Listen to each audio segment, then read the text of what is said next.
This is Shifting Our Schools episode 112, breaking down project-based learning. How much time do we actually see these kids? And, if you do the math and equate it to like how many days out of the year, it's for middle school teachers that have a 2-hour block, it's about 15 days out of the year. For high school teachers, it's like 8 days out of the year. And I began to think like, what's the greatest skill that I can emphasize? Is it literacy? Is it math? Is it, and then I just started to say, the greatest skill, the thing that's ultimately measured is, can you be successful as an independent person? Listen up, educators. Are you looking to take your classroom to the next level? The technological shift in education is happening right now. If you're looking to integrate technology into your classroom, you're in the right place. Welcome to Shifting Our Schools with your host, Jeff Udick. Well, welcome back to another episode of Shifting Our Schools. Thank you for tuning in this week. We're only a couple weeks away from the NCCE conference here in Seattle, the big regional EdTech conference here in the Pacific Northwest. Just wanted to let you know that I'll be doing 6 different sessions at the conference this year, everything from a tech coach or tech TOSA meetup to a session titled Digital Distractions Beyond Counting Notifications. If you are going to NCCE, as I know we have a lot of listeners here in the Pacific Northwest this year, please do stop by and say hi to both Chris Butler and I. We do have some Shifting Our Schools stickers for your laptop. So if you'd like one of those, come say hi to us and we'll give you a sticker so that you can put that on your laptop as well. I really appreciated designing them and having those ready for NCCE. So I look forward to meeting a bunch of you there and giving you a sticker. We're also going to be doing some live recordings and would love to hear what you learn at the conference. So be watching the conference hashtag NCCE 2020. So that's hashtag NCCE 2020 to see where we'll be recording around the conference. And if you're not from the Pacific Northwest, you probably know how this goes. Twitter is where you follow conferences. And this is a fantastic conference. It's sponsored by ISTE, the ISTE organization. So it's one of the ISTE regional conferences. They are a backer of the conference. Really good presenters, really good sessions, a great conference overall. And you can follow everything that happens during the conference by following hashtag NCCE 2020 on Twitter. So for no other reason to be on Twitter is to follow conferences that you can't attend. And this would be a great one to be able to grab resources from in the coming weeks. The conference is actually March 4th through the 6th. So you'll be hearing more about it as we get closer. With that, there's only about 2 weeks left to enter to win the Flipgrid pop-up tent for your classroom. Right now, you have a really good shot at winning as nobody, not one person, has left a Flipgrid response over on our Flipgrid to enter to win this thing. My wife and I have started the renovation on our house, and I need this thing out of here. My wife is even saying, why did you keep this? Why didn't we pack this away? I was like, because I'm giving it away. So now I got to give it away. You can see it for yourself over at Flipgrid. Just go to sospodcast.org and click on Flipgrid up at the top on the menu bar, and you'll find a video from me talking about this cool tent, and then just leave us a response there and you can enter to win this Flipgrid pop-up tent. Or you can download the Flipgrid app and enter the code SOS podcast and record there and let us know what you think on this week's question or anything about this week's episode that is really focused around project-based learning.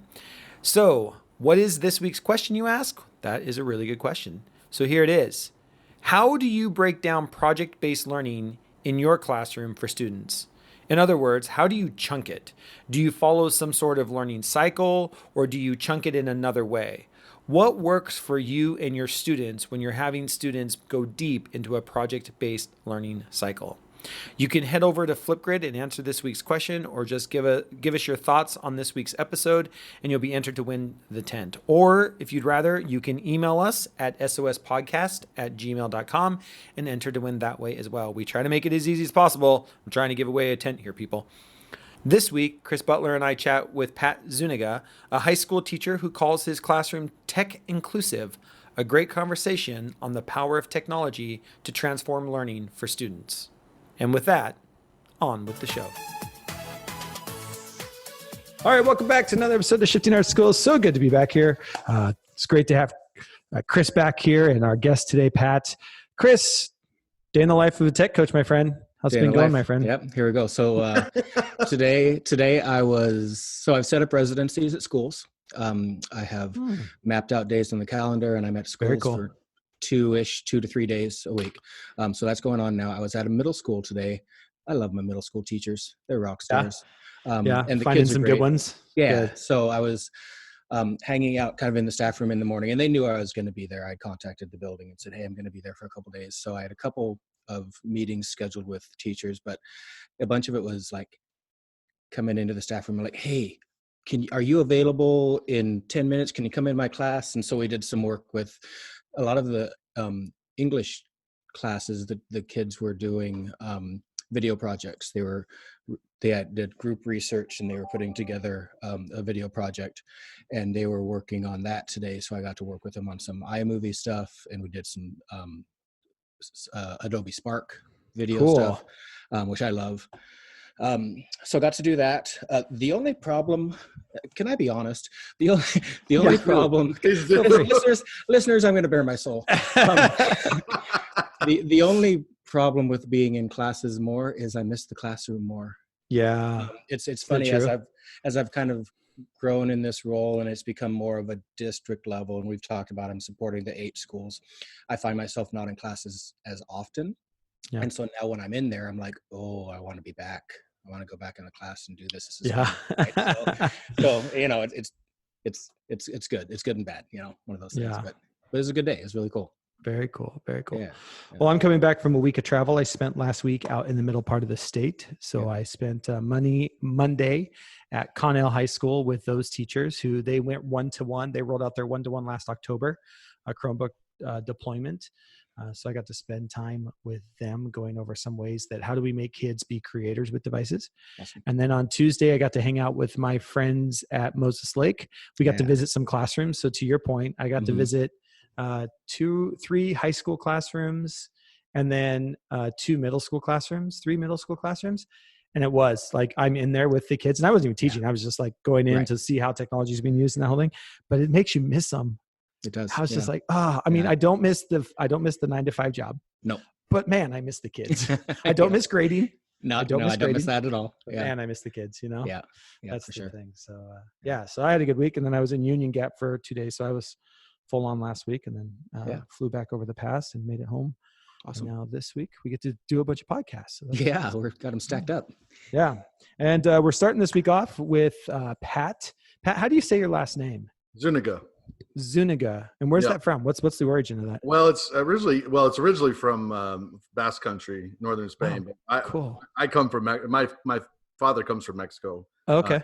So northern Mexico is where my line is from. Wow. So Spanish to Mexico to the US. Yeah. I'm wondering, a lot of people, I did the DNA testing to find out what it is, and it's like it's 1% Span from Spain, and then the rest of it from is indigenous and right around the Texas area. Wow, that's cool. That's very cool. My wife and I did the DNA thing, and we were hoping we'd get something besides like Western European. That's all we got. Really? It was like, come on, there's not even a hint of anything. It's just like, that's it. It was just, I want to be exotic. I know. I want something. I needed something, but no, German, Ireland, that was it. Like 98%. I'm like, seriously? I wanted the surprise. We didn't get the surprise. So, well, Pat, thanks for joining us this evening. And we're going to talk a little bit about your classroom. And then you all are also a consultant. So we'll talk a little bit about the work that you do there. But before we get started, could you tell the listeners, how did you get into education and become a teacher? And where are you today? I got into education from my family. My mother's an educator. My grandfather's an educator. My aunt and uncle are educators. So it was really just dinner table talk. I wanted to be a part of the dinner table talk. Yeah. And they were talking about things just like you guys were, grading papers and missing the kids, and something just said, I want to be a part of that. And then I just kind of pursued it. I identified it as a goal in 10th grade, and then just kept working on it. By about 10th grade, I figured out I wasn't big enough to play any type of football after high school. So I guess I could coach. So those two, having football has been part of my life, and then being an educator kind of aligned, and that's just what I pursued. Sure. Since I was 16. Very cool. So where'd you go to university? Where'd you go from there? And then Hughes, Washington State University. All right. Hey. After that, I went to Grand Canyon University and got my master's of arts and teaching. And then I went to University of Kansas and got my master's of science and education. I'm currently attending Concordia University in Portland, doing the doctorate through there. So I've been around, Awesome. We'll talk a little bit about your school, kind of what's the makeup of your school, and then we'll get into more of your classroom and what your approach is. So are you Sure. one-to-one, kind of how many kids, that kind of thing? Absolutely. So Southeastern Washington, Tri-Cities, demographic is monocultural. It's about 93% Hispanic. Wow. And, that's the reality we teach in. It's urban school, and it's a lot of English language learners there. Okay. So all those things are things we take into consideration when we're doing our lesson planning and our curricular designs, our pacing guides, and things like that. Cool. And talk a little bit now about your classroom. Well, what's your classroom like? One-to-one. We are a one-to-one school. Okay. And prior to that, we had iPads and like many schools, we kind of toiled around what's the acceptable use of devices, and and I think devices is kind of a cool term. We want it to mean everything, but really it means smartphones these days. I don't see kids walking around with iPads or tablets. It's either smartphones or one-to-one devices. That's kind of my impression of that. So we are one-to-one, and then my classroom, I wouldn't say it's technologically dependent, but it is definitely technologically inclusive, technologically inviting. I use a website almost every morning, supported by links from different things that we're studying. I call them thinking tasks. They're available online, and the students basically have an opportunity to engage with the video, a short YouTube video, and then a complimentary text, then to kind of use some critical thinking to form a written answer. And are you using software to do that, or are they writing on paper, watching a video, writing on paper, or what's that look like? It's a drafting process. So I do it on paper first. I do all the research on paper. So that's just Microsoft Word, Sure. And I forward that on to a development company, and they build the websites. Actually, they build the framework, and then I just kind of input all the stuff that I wanted to be in there. Just scour the internet for sites. I don't want to lose time for needless researches. The time is very important to what we do. So giving them a precise link and then teaching them how to do keyword searches in case they don't like that link, that's a kind of a way to make sure that the time is focused. So I do a lot of the front end stuff. The company that develops it does a lot of the back end stuff. They make it look pretty, but I put it all together. That's pretty cool. Yeah. That's pretty cool. Well, talk a little bit about your approach, like your holistic approach of trying to get kids autonomy in your classroom. Why is that such a passion for you? I was doing the math, and I've got a 2-hour block. And when I taught high school history with Chris there in Prosser, we had a 1 hour, 58 minutes. And I started to do the math, and I was trying to figure out how much time do we actually see these kids? And, if you do the math and equate it to like how many days out of the year, it's for middle school teachers that have a 2-hour block, it's about 15 days out of the year. For high school teachers, it's like 8 days out of the year. And I began to think, like, what's the greatest skill that I can emphasize? Is it literacy? Is it math? Is it, and then I just started to say, the greatest skill, the thing that's ultimately measured is, can you be successful as an independent person? And that definition of success is, that's very subjective. People can define that for themselves. But I just was like, when you walk out of our school, or when you walk out of my classroom, are you going to be able to function independently? And that's going to look different at different levels, but that's kind of the goal. So then I have to jump back and say, but I'm an ELA teacher. I'm not a middle school life coach. That term doesn't exist yet, if it ever will. Right. So how can I integrate those beliefs into literature? How can I do it as a social studies teacher? Well, and so that's kind of been the drive that I've been pursuing. And that's what I was going to ask, Pat. So how do you go about doing that? How do you scaffold that idea of more student autonomy, moving away from teacher-centered to student-centered? Like, what does it look like? What does it feel like? It feels like a lot of patience. It feels like I'm watching the students as they're beginning to draft their strategies for success, and they're starting to put thoughts into actions. And I have to be patient. I have to believe that I have to be optimistic. I have to believe that they know where they're going and they know why they're going that direction. So it takes a lot of me just sitting back and observing. I was told last year by a student, like a lot of teachers, I do a kind of a student qualitative survey. How did I do at the end of the year? And a student was like, man, you have to do less motivational talks. And I was like, wow, that's a pretty powerful thing. Because I know I do a lot of that. Like, you got to believe in yourself, because if you can dream it, you can make it happen. And you live in an era with so many different technologies. So don't be afraid to dream it, because there's enough power here. There's enough technological power to make it happen. And so then I have to step back and just observe and say, okay, how's it going to look? And it's awesome because it doesn't look the same for two students. Two students go about it the exact totally different ways. And it's to watch the results at the end of the year is pretty fantastic. And that totally ties into that personalized learning, student autonomy, that sort of thing. I heard you use a phrase called strategies for success.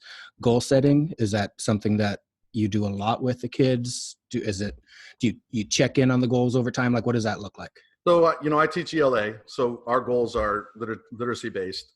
And I'm also a football coach. I'm trained in that. So we look at a lot of data. And so for me, the test that we have available in our district is the STAR test. So I'll do a lot of analysis of the STAR tests, and I'm also a growth-based person. So I don't look at that and say, how quickly can you get up to this number? I say, where do you start and what's a reasonable goal for the end? We heard of some superintendents say at the beginning of the year, 1 year growth and 1 year temp. I think that's a brilliant way of saying we expect you to grow. What that looks like and at the end of the day, it's going to look differently. But if it's a positive, it's got to be positive.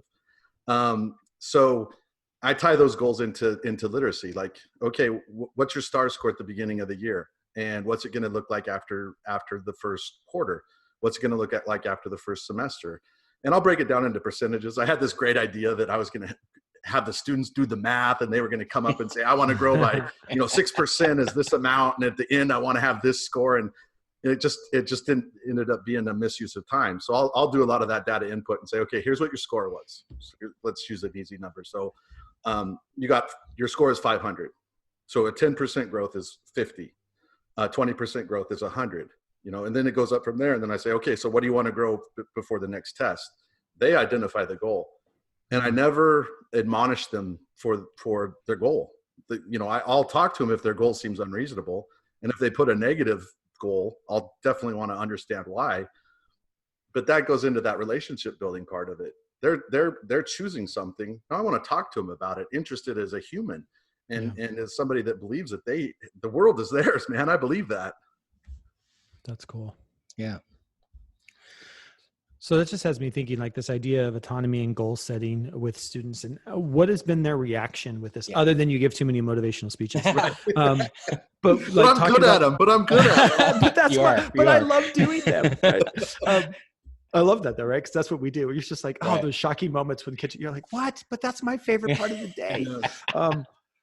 But talk a little bit about, like, what have you noticed with this constant goal setting? I love this idea of, setting big goals and then chunking those back into, like, even you're saying quarter growth. Do you find that kids, like, in your own mind, or maybe you've been doing this long enough, but when you started doing it, were you shocked at how far kids were trying to push themselves? Or do you find that most kids are like, oh, I just want to make a 2% gain? Or most kids like, I want to try in 10, 20%. Like, what do you feel like? What's the feedback from kiddos on that? Well, I think for me, it really drives me to get to know them as an individual. I'm never really shocked at the goals they set anymore. But I am interested to see their reactions towards what they do earn, and whether they're going to be accepting of, okay, that was my top score, so I'm done. Or if they are going to hold themselves overly accountable and begin to feel bad about what they scored. Or, if certain things happen where all of a sudden they start performing at a much higher level, and I could talk to them like, what occurred between last February and the end of March that made this happen. So it really has driven me to get to know the students a little bit more. I was always interested in people talking about building relationships with students. And I was like, well, yeah, of course we all want to build relationships with students, but you don't just walk into a room and say, I want to build a relationship with you. Exactly. More to it than that. It's like, I want to find out what makes you tick, and I want to find out what this is all about. And then I want to see if I can motivate you or inspire you, or to provide something that makes you take it to another level. I always coin the term optimal learning. We want students to have their optimal learning. So how do I get them to that level? How do I work with them? Because trust me, it is not me, it is all them. So it's really just a matter of getting to know what's going on in the student's life, because the opposite is true too. I mean, we celebrate a lot of victories, but then there's a couple students where we begin to identify like, oh my gosh, their scores aren't going the direction we thought, and their demeanor has changed a little bit. Maybe we got to ask some questions that, we got to bring in extra teammates. We got tremendous counselors, we've got tremendous admin and other support staff that can help us with those. So the data can be used for that too. Very cool. Outside of that kind of stuff, what does your classroom look like? Do kids have a lot of autonomy over the direction of, you're an ELA teacher, so direction over what they study, where they go? Are you pretty tied into a curriculum as dictated by? We've done a good job. My colleagues and I have done a good job of taking the district's curriculum and making it fit to us. So we are in a book, and we do go through certain chapters or units within that book. But then we'll find little ways that we can, take a little bit of a left to cover this, or take a little bit more of a right to cover that. For example, we did a unit on seeing is believing, and the entire premise was: do you have to see something to believe it, or do we just believe it? And so the story had us read a literature book, a great story called "The People Could Fly." And it was, it's a folk tale about people who lose their wings. It's about the transatlantic slave trade. But we understand our culture. So we wanted to put other things that might've been more relevant, like the Kukui or La Llorona. Like, do we believe these things? Very cool. We grow up hearing these folk tales. And so we found school appropriate text to support that. And some of the writing we got from that was fantastic. Very cool. That is cool. I love that. And I love that idea, right? And I talk about this all the time, is we have to remember that curriculum, someday I'm going to have a podcast that's all about the word curriculum and how it's not right. That's a Jeff Ram podcast that's coming soon. Don't worry about that one. But one thing I love about what you just said is a teacher's ability and having the understanding that when you, for example, folktales is in your curriculum, you're being told that you have to teach folktales. But we have to have the opportunity to say, okay, we can study one or two of these folktales, but there are folktales in my culture, there are folktales in our students' culture that we have to somehow bring those in. We were talking about this, and it's at every level. We were talking about, I think it was 2nd or 3rd grade a while ago. I was talking with some teachers, and they're like, oh, we're teaching natural disasters, but we have to teach about hurricanes. I'm like, why do you have to, if the concept is natural disasters, you can talk about hurricanes, but if you live in the Pacific Northwest, hurricanes are not our natural disaster. Right. Volcanoes, earthquakes, those are our natural disasters. I talk about hurricanes, but the in-depth stuff can be about natural disasters that I'm actually involved me.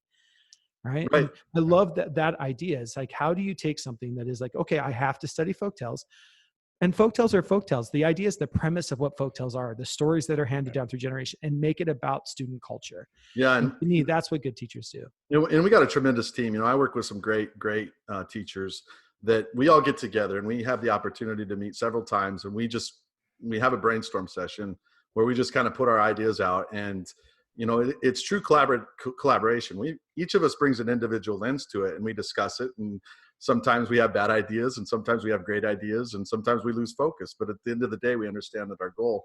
And I like how you mentioned the natural disasters thing. We're trying to build this interdisciplinary approach. Like, if you're doing it in there, why can't I help you out in here? So as social study teachers, we're teaching our ELA, and we have folk tales, and we're like, well, what's a relevant folk tale to Washington State? Exactly. Bigfoot. Let's talk about Bigfoot. Done. It's so good. And then, you just find those little things, and you say like, well, I'm still in the curriculum. I'm still technically covering what the curriculum. Absolutely. But I'm just gonna access some different resources. Yeah. So we've been really trying to get those, marshal those resources together. Yeah. And let's just remember, like, I'm just going my little rant here. We're not tied to curriculum. We're tied to state standards, at least here in our state. Right. Now, your district is going to adopt curriculum to help you meet those standards. Mm-hmm. But at the end of the day, as a teacher, you're held to the standard. And if the standard is folktales, it's understanding folktales as they relate to our culture. Mm-hmm. That's the actual standard. It's not this specific folktale that some publisher from some state that we don't live in decided that's the folktale every kid should read, right? Like that's the thing. Like if you know the standard, you have some resources, curriculum that are supposed to support you with that, but you should have the freedom outside of that to say, but my kids need to understand that Bigfoot is a folktale for here in the Pacific Northwest. And I'd even take it one step further, so this was a couple years ago, and I said, okay, we're going to study these folktales. And the student raised their hand and came up to me and said, may I study this? And it was a folktale from Eastern Europe.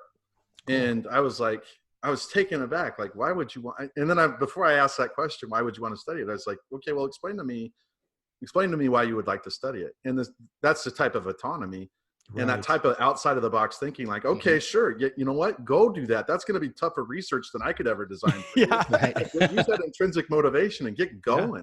Yeah. Love it. And I think that's the thing, right? We talk a lot about, and you just touched on it, that idea of we want kids to be intrinsically motivated, but you're only intrinsically motivated if you have the autonomy to go and do something. You can't say, I want kids to be intrinsically motivated, but say, I want you to stay inside this specific box. And I want you to be motivated inside this box. That's not how it works. Right? Motivation comes from an internal passion. If I want to go research this folktale, or I want to go research this Bigfoot versus this folktale of Bigfoot in another country, because they've got one in the Himalayas as well, go shock. Right? Like, why can't I do that? That's where autonomy, that idea of autonomy and intrinsic motivation come from, is the ability to choose. Yes, absolutely. And it sounds like, Pat, that you have some freedom. Your administration is giving you some freedom. Your team is willing to take chances. And like I said, Chris, we have some tremendous teachers, and my teaching partner is so awesome. Jennifer will keep me in line. Like, I'll start going off. Well, we could study the history of baseball, and we could do this with skyscrapers. Not you. You wouldn't do that. But that's that accountability piece that all great teams have. I'm gonna dream big, and I'm gonna try and hit it out of the park. And she'll be like, "Hey, man, the only the old major league line. The only park that's going out of isn't getting out of is Yellowstone." I'm like, okay, I gotta pull it back a little bit. Yeah. So have some of your teammates, your fellow teachers, kind of worked with you and kind of adopted the idea of the goal setting and that sort of thing with the students? Is that kind of taken over your team a little bit? Well, that's the autonomy piece. They have, and we talk about it, and we give each other's ideas and strategies. But what they do in their room is they feel is best for their kids. And we don't want to come and say this is the way to do it. Right. We all have seen there's several different ways to skin a cat, and if it's working, it's working. And and that's the individuality part of it. I love it. Yeah, that's. And I always, whenever I'm working with teachers, and we have this conversation. As you know, when you work with teachers, you have this conversation. But this is our curriculum, and I like to use the term learning materials rather than curriculum. Yes. Oh, that's a beautiful term. But it's always like, well, this is what we're supposed to cover. Yes, but you are artists and you're magicians, so work your magic and create some art, right? I appreciate that you said that, because the first master's I earned was a Master of Arts in Teaching. Yeah. And I was like, well, there's a Master's of Arts and Masters of Science, and what's it different? And I will tell you, they're very different. Someone, in my opinion, somebody with a Master's of Arts begins to craft the arts. They understand the playwright of the classroom, whereas somebody that's a science, when I got the second one, I was doing data analysis and trying to come up with qualitative versus quantitative data and what's going on. And I was like, one of the best teachers I know doesn't have a master's degree, and man, that guy could teach the lights out of anything because he's an artist. Yeah. That's so true. Cool. So true. Well, let's pivot here a little bit. You are also a consultant, starting I've checked out your website. It looks really cool. And this whole idea of my mind, my power. So could you tell us what's the premise, and what do schools hire you to do? What kind of work do you do? Well, it's kind of exactly, what I just explained. It's how do you think outside of the box? Well, while not losing sight of things like ELA goals, or organizational change. How do you understand the structures, norms, and procedures that define who you are, and how can you overcome them to be what you desire to be? So school improvement planning. I specifically specialize, I don't specialize in much. I'm still earning my doctorate, so I'm kind of learning what I specialize in. But ELA is what I have a lot of experience in. Sure. Data analysis is another thing I have experience in. The student experience, different leadership styles, transformational leadership and servant leadership and so forth. It's basically just looking at the qualitative and quantitative data that you're currently getting and saying and asking questions about, well, what would you like to get and how do we get there? So it's multifaceted. It's really, I haven't come up with my, what do they call it? A 3-minute elevator pitch. Yeah. Need your elevator pitch. I ask about that all the time too. Nobody can seem to give me that. Yeah. Well, you just have to keep saying it. Like every time somebody asks, you try something different and you're like, that still took too long. Yeah. That's very cool. So like, how does your help reimagine education? Like, what are you thinking? Like in your perfect world, a school's going to bring you in and what does that look like? Are you looking for a full day workshop? Are you looking for long-term partnerships? Are you working with admin teachers? Kind of what's your, all of the above really. Okay. It's really hard to step away from the classroom when you have a part-time consulting gig. So, I have, I'm gaining some traction in the state to be able to do a little bit more. I've presented for a few different groups about things like literacy strategies or thinking outside the box as far as education goes, how to use the internet specifically to create engaging reading material, things like that. So it's really just taken the idea of traditional learning material, if you will, and saying, how can we do it a little bit better? How can we create a little more intrinsic motivation for students? And I check up on Chris every now and again on his social media feeds, Twitter in particular. Yeah. And, I can really empathize with his frustration of this misunderstanding about what tech coaches are. And it's like, man, if you could get a tech coach for a day to come in and say, okay, man, here's what we're going to do. And here's 5 different choices. And I use menus a lot based on Howard Gardner. Here's 5 different choices. And you're going to put some literacy standards in, but we're going to show it in a different way. Mm-hmm. So you're going to create, whether it's a brochure, newsletter, PowerPoint, or something that Chris comes to me and says, hey, I got this idea with this new technology. I just learned about it. Want to give it a try? It's those partnerships that aren't yet defined that are going to really take us to the 21st century. So we're looking, a lot of us are looking for concrete strategies when maybe we should be examining some theories first. So I stay up to date on like Ted Dintersmith and Tony Wagner, Ken Robinson, all the, Deborah Myers, all these people that are saying the habits of the mind and our ability to think critically and solve problems are really what are going to drive us into the next century and the next millennia. Yeah. I mean, information's moving so quickly. That's what it is, right? If you have to have the habit of mind that you can learn anything the moment you know you need to use it. That's what I talk about, right? We live in a just-in-time learning environment. So building those habits and a self-confidence in every student that if I decide I want to change careers or my job I just got laid off, you can pivot. You don't, it's crazy to me how many places will hire you if you have experience and you have a go-get-itness, right? You have a work ethic, right, for lack of a better term. But if you know how to learn, you can learn. Non-cognitive skills that are just like that: pliability, resilience, determination, and that's what autonomy. That's really where my inspiration for autonomy came. Like, how do we help build these skills? When I'm supposed to be teaching ELA, but I want the kids to be resilient. Yeah. So how do I do that? But I've found that assigning projects is one of the best ways to do it. Like you have to build a Lego thing that I can't even put on picture, and I don't know how it's supposed to get done. Mm-hmm. Or you're supposed to build a website, and I really can't tell you how, but I know that Wix will give you a free one to do. So go do it. You have 5 days. Good luck. That's kind of the world that we grow up in now. Yeah, well, right. And I think to your point, I think the world, if we go outside of school, life works in projects. The reason why project-based learning and problem-based learning in schools is so powerful, because it's the way life works. We all have a problem or a project we're trying to complete. You need to know how to take that problem or that project, break it down into smaller steps, figure out what phase you're in, go do a little bit of learning, and then take small steps to get it done. And to me, that's the real skill set, is understanding like, you've got this amazing project. You want to build a website? That's fantastic. It doesn't happen overnight. You need to go do some research. You need to understand design. You need to understand colors. You need, there's a lot of things that go into building a website and breaking those down into pieces. And that's real life. Yeah. And I'd add to that, you have to have the humility to say, like, you can't be an expert in everything. Well, you can certainly try. And some people are truly gifted, the Da Vinci's do happen, but I probably wouldn't have figured out this whole microphone thing had you guys not, had I not been able to call you. I'm just not gifted that way. But, those collaborations that occur because of you're trying to solve a problem. You're trying to build a project.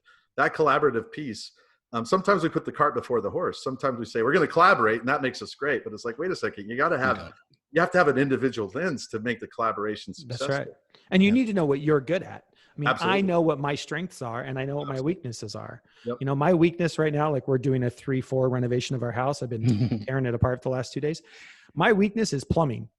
So I can tear out walls. I'll tear out walls. I can build walls. I can even do a little bit of electrical. My wife doesn't like me to do it, but I do a little bit of electrical. But plumbing, I'm going to call somebody. I could do plumbing. I could learn plumbing, but there's a professional that I can collaborate with that's going to come in and do the plumbing for me. Right. Yeah. And so it's that idea of understanding like where are your strengths, where are your weaknesses. And it's not a bad thing if you have to ask for help. Right. There's people that help and support. That's called a collaboration. But what are you giving to the collaboration, and what are you getting in return? Right. Absolutely. But and that's the thing I love is like you think of everything. I actually do this in one of my trainings that I do with teachers. We have them actually think of a project or problem or challenge that is going on in your real life. Yeah. And I think, Chris, I did this with you up at Chelan. In Chelan up there. In Chelan, it takes 1 million sticky notes. Yeah. But basically we say, break down your project into all these different steps. And then you categorize those steps into stages. And what you're looking at is project-based learning, but you do it. We don't think that way because we're older, we're adults, and we have to get through it. But the same thing occurs all the time in schools. And if you can get kids to understand like, oh, this is the analyze, we have to analyze the problem. Or there's an empathy stage where you have to understand your client before you ever make an app.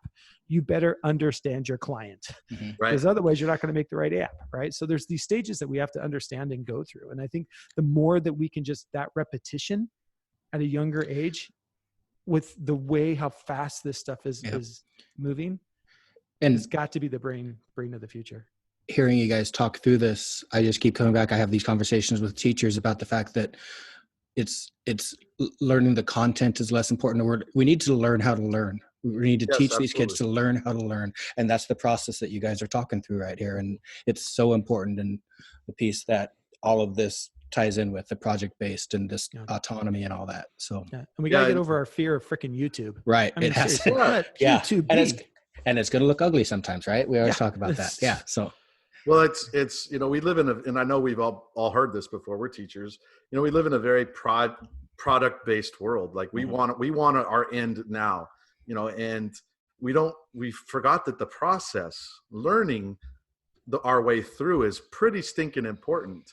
We just look for the product and say, I want that now. I want that now.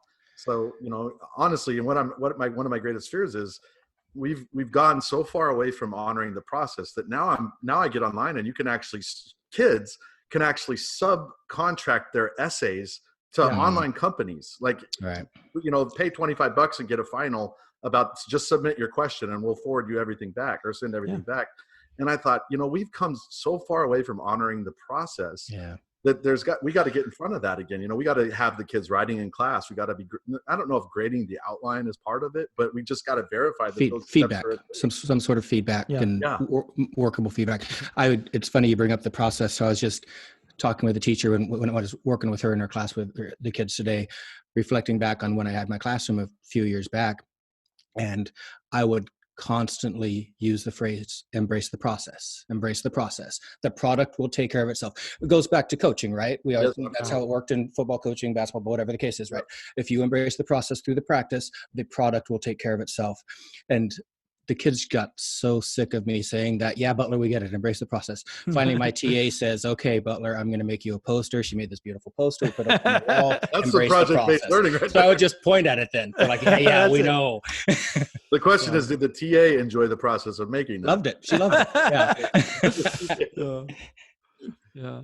And that's so hard, right? And I think, to your point, we live in such a time where you can outsource your essay.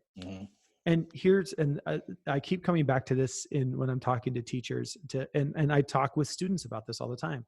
The world belongs to those that create, not those that consume. So if somebody can create a good resume, you can outsource that, but they get paid. Somebody else creates a good video. You like watching the video, but the person that knows how to make the video gets paid. Right. You know how to run wiring or you know how to run plumbing, you get paid. Right. If you can create stuff. So I'm wondering if there's even a way, like taking your example, where kids are like, oh, why am I writing an essay? My response right now would be, because someday you could get paid for it. Actually, let's go look at Indeed.com. And if you know how to write a really good essay, that's $15 a paper. Oh, yeah. If you can write at a college level, that's $50 a paper. Like, it already and exists. It's something that every kid goes through school learning how to do. The job is there. You just need to practice now so that the product, when you're ready, takes care of yourself. Right? There's a definite economic model behind it. And it's scary because to me, it's scary because I think the it seems feasible. Like, if I can choose between getting 5 less lattes a week and having somebody write my essay, well, then I read The Mist of Babylon for British literature when I was in a junior in high school.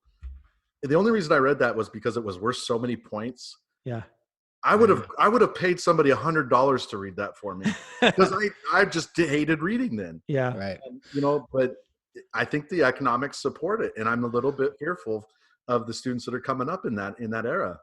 But so maybe to possibly put a bow on this, to take that point and say, that's why the idea of student autonomy is so important. If we give them something they care about, if we let them choose something they're passionate about, they're not going to want the other person to write the essay because they want to actually learn about it and do the work. Absolutely.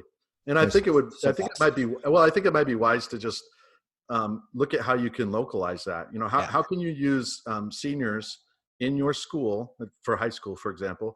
How can you use seniors in your high school to create a tutorial to help freshmen out, so that those skills remain local, so that you don't have to send it to some person that's across the nation or wherever they may be, and pay them on PayPal. Why do you have to do that when you can? And then that creates this idea of, hey, we're one school culture, we're one community. You have local discussions about the ethics of plagiarism, and you foster spontaneous relationships. I mean, there's a lot of ways that you can do this to make it so it doesn't seem so consequential. For sure. Cool. For sure. Learning should be fun. That's for sure. Absolutely. I mean, geez Louise. That was the other day. I was in one of my trainings and everybody started laughing, and I was just like, hey, there's no laughing and learning. Everybody just needs to be quiet, right?